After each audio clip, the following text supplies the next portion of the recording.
Welcome, anatomy and physiology. This is the final. I know I probably said that a couple times, but usually I don't do a recording of the study guide. So I would like some information on did this help at all? Preferably after the final, because you would really only know if that would help after the final, not necessarily before. I hope it does. I think this would be the best way. Therefore, that's what I'm doing. Also, you're most used to it because that's how class has been. So this is your final lecture PowerPoint going over the reproductive system. We already covered digestive system. We already covered urinary system.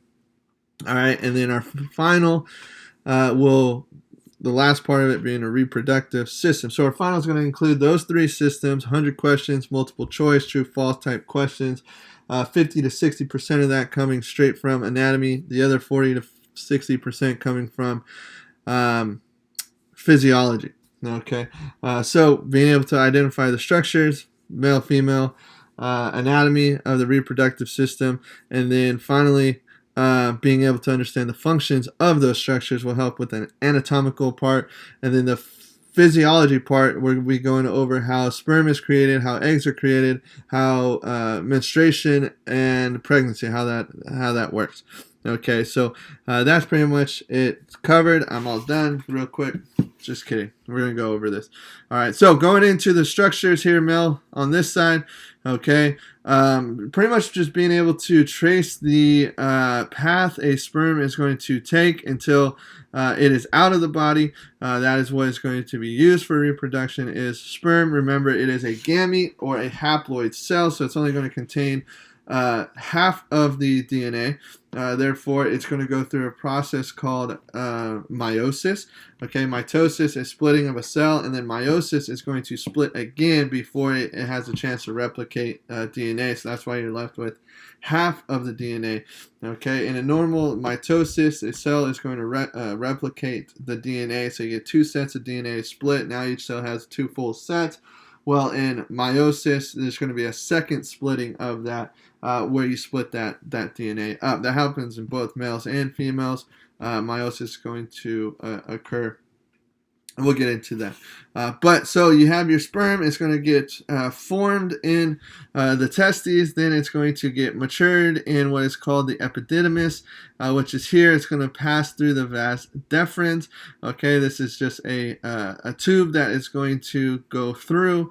All right, and it's going to pass around here. And then into the seminal vesicle, which is going to provide other things in order to the fluid. Okay, it's going to pass through the prostate, or the prostate is going to secrete, have secretions into it to maintain pH. And then you have what is called the bulbal urethral gland here, which is going to secrete as well through the penis and out. Okay, so that's a process of the sperm. That is pretty much all the structures you need to know. The urethra is this structure here. Once it goes into, you can see here is the bladder. This is the urethra. So therefore, you have vas deferens ending in the prostate, and then after the prostate, you have your urethra here. Okay, and then you have your penis here is the male reproductive organ of or for the males. You have different tissues here. You have different chambers here that will fill with blood. That'll cause it to get erect. I think that's it.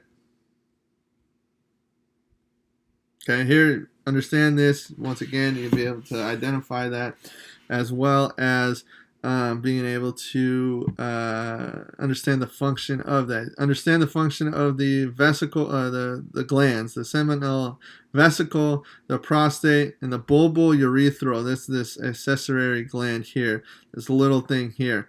Okay, so know the structures or the functions of those. So you can find those on your study guide, I believe. Once again, you should be following me along on your study guide, so that way you can have that. The reason why the reproductive system is so long is because I give you the functions for these structures compared to the others. I just listed them. So that's why it is rather longer. Plus, you have two sets of structures. You have male, you have female. So female here. Okay, we'll start here with the gonads. Okay, the testes here is male gonads. The ovary here is female gonads. We're not going to get into the structures too much inside the ovaries. We'll talk more about that when we talk oogenesis. Okay, but you have the ovary here. That ovary then is going to eject an egg. Okay, the egg being the gamete of the females. All right, the difference between males is they reproduce these all the time. Females, they don't. Okay, so they are born with the certain number of primary oocytes. Okay, and then at puberty, that's when they start to mature, one every month or so, to prepare for pregnancy, and then they will stop usually around 40 years old or so, maturing those eggs in their body, and that's called menopause. Okay, so you have the ovary. It's going to produce eggs. You're going to mature eggs through follicles. Okay, and those follicles then will ovulate or eject the egg into these tubes here. These tubes called the fallopian tube. You have what is called fimbriae. I don't know if I'm saying that right, but it sounds good. These are kind of like cilia that are going to go through a sweeping motion to make sure that it's going to, that egg is going to go into the fallopian tube. Now, in the fallopian tube here, this is the site of fertilization. Okay, it's not in here. It's going to be in here that is going to cause fertilization. The reason for that is that as that egg goes through the fallopian tube and it gets into the uterus here, this uterus is this muscular structure here, also called the womb. That's more so, the womb is going to be more so the area inside here. You have three layers of the uterus. You have the perimetrium, which is going to be the outside connective tissue. You have the myometrium, which is going to be the middle part, or the muscular tissue that's going to aid in labor. And then you have the endometrium, which is going to be this inside part here. And that's what's going to kind of develop around it, grow the placenta, and all that. That's also what's shed during menstruation. Okay, so what happens, you get fertilization here. The egg gets into the uterus. It's going to want to implant into the endometrium. Okay, then 40 weeks later, you get a baby. That baby is going to travel through the cervix, which is going to be this opening here from the uterus and into the vagina, and then out the vagina, and you have a baby. Okay, so those are your structures there for the female reproductive, male reproductive organs. Once again, being able to identify and being able to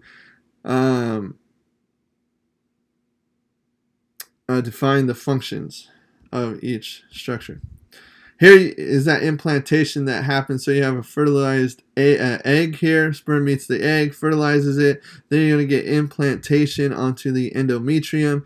You're going to get embryos start to form. The endometrium is going to form around it. Okay, and it's going to continue to grow and grow. You have the myometrium on here. You're going to get what is a yolk sac that is going to start as the blood, umbilical cord, and things like that are going to attach to the mother. So that way, the mother can provide nutrients for the embryo and the fetus, and then eventually you're going to start to develop your organs and things like that.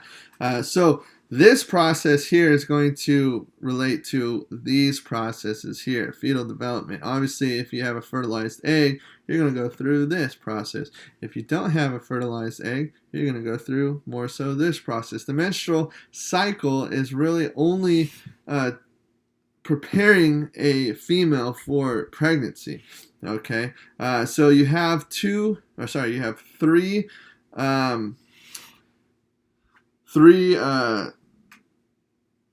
stages for the most part. You have the first one is menses, which is roughly 5 days. This can be different for different females. There's a lot of different factors that can be taken in to adjust that. But usually 5 days. That's going to be the menses section.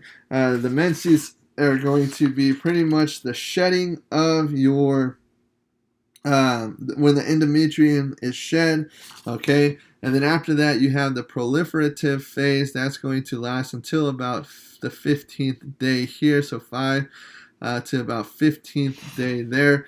So you're looking somewhere around 7 to 8, depending on what that menses day age range, or not age range, but date is, and that is the period in the uterus is repaired. Okay, it's going to start to repair. It's shed. It's going to start to repair. So it's actually going to prepare and get ready for that endometrium again to be able to provide a home for a fertilized egg. Okay, during this phase as well, you're going to have ovulation. That's what this time is. Is ovulation is going to occur usually around here. So therefore, that is that fertilized, fertile time. Now, your typically this is most fertile time, but this process is going to happen, and male sperm can stay inside of there for quite a while. So therefore, this is not the only time you can get pregnant because of that. All right, what else? The secretory phase is going to be the next part. Okay, and that lasts usually about around 15 to 28, and that's when the corpus luteum is going to release estrogen and progesterone. The main thing is for now you have fertilization here. It's got to prepare the body for pregnancy. Okay, so here you're getting rid of the old. Okay, start to make the new. You have ovulation, fertilization happens, and then prepare for fertilization here. No fertilization here, and it goes through the same process. Out with the old, in with the new. Okay, prepare for fertilization and so forth. So it's usually lasts about 28 days. Your follicle stimulating hormone, okay, that's going to start this process of ovulation. You're going to be at a peak during ovulation for those. That's turning the ovulation or the primary oocyte into a mature egg, or what is called an ovum, and then a primary follicle to a mature follicle. That follicle then is going to burst or rupture, and that's what's going to eject the egg out of the ovary into the fallopian tubes. And then that corpus luteum is going to give hormones to produce, to get the body ready for pregnancy. And then if there is no pregnancy, then those hormones shut off, and then you go through this process again. Okay. The hormones to get ready for pregnancy, that's estrogen and progesterone. Okay, the hormones used in developing and maturing the egg, that's going to be luteinizing hormone, or LH, and follicle stimulating hormone, which is FSH. Now that's all determined by what is called a gonadotropin stimulating hormone. That's going to simply stimulate the gonads or the ovary. Okay, and that will, so the gonadotropin stimulates FSH, LH, and then goes through there. So, yes, a lot of hormones going on, but that's how, they control this process. Okay, now if you have a fertilized egg and it implants, then you're going to go through this phase here. Okay, so this phase here, you have ovulation, which is happening around here. You have conception, which is you have sperm to egg. Then you have these changes that are going to happen. So you have first trimester here. Okay, you have then second trimester and third trimester. A full term is 40 weeks. Pregnancy usually happens within 38 to 40 weeks. Now there's certain complications that can cause delivery a little bit earlier, what's called a preemie. So most likely 40 weeks, 38 to 40 weeks, where you're growing a baby inside of you. All right, and this is kind of the different processes that are happening. Okay, so you have fertilization that occurs. All right, fertilization is process where the egg and sperm, you have half of the DNA from the sperm, half the DNA from the egg come together, and now you have fertilization. You're going to create one cell that's going to have full 46 chromosomes or full DNA there. And then from there, it's going to rapidly just divide and grow and divide. And that's going to create what is called a blastocyst. That blastocyst is undifferentiated. There's no sex to it yet. And not until the embryonic development phase. Okay, that embryonic development phase is happening within this 10-week period here, where you're going to start to get differentiation. You can see these lines here that certain structures are going to start to differentiate. Now, your first is going to be your central nervous system, okay, and that's going to be important because that's, you know, your brain and stuff, and that's going to aid in a lot of development. Okay, once you have a food source, and then you're going to be able to develop based on your development of your central nervous system, and that's going to help control all of that. But in the embryonic develop phase, you have pretty much kind of these plans that are going to be laid out for the rest of the fetal development. Okay, and these plans are blueprints, you should say. They're not even finished copies. They're not really all that done. But what you have is differentiation. You've had here the embryo starting to form. You're going to see that you can form the different types of organ systems and organs here. So that's pretty much what is happening, is you're going to set this plan, start to develop those, and then finally in the fetal development, you're just developing those so that at the end of the pregnancy, that child can be, or that baby can survive outside of the womb and on its own. Okay, so it's not going to be reliant on the mother other than to feed. Okay, so it's not going to have to rely on the mother for blood, for gas exchange, for waste, anything like that. So therefore, those organs need to be developed, and those systems needed to be developed. That way, it can survive without the mother, and that's usually a 30-week period or so. Some say it can be longer than that, but those are rough estimates. All right, let me take a quick look to see if I missed anything. Looks pretty good. Once again, if you have any questions, you can email, or I would fire you. I would just respond on Google Classroom.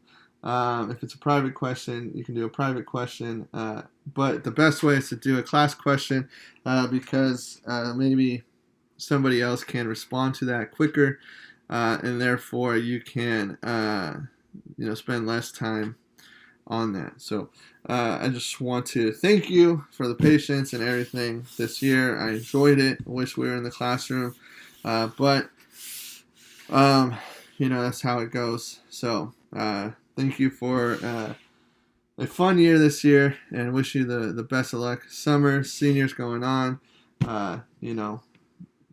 best of luck as well. College and life after high school. So thank you, and God bless.